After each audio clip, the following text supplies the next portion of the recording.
Пытанням экалогіі МЖК надае ўвагу з самага свайго заснавання з 1988 года.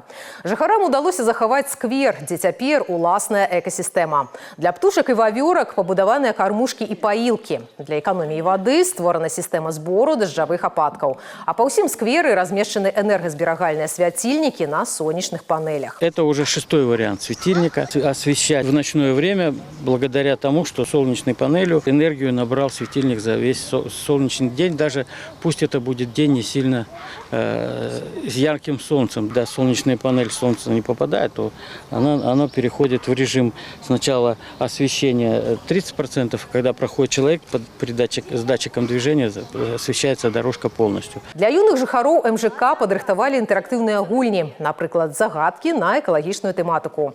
У канцы ўсіх удзельнікаў чакалі салодкія прызы, але самае галоўнае, што дзеці, не выходзячы з двара, знаёмяцца з пытаннямі экалогіі, энергазберажэння і дапамагаюць жывёлам.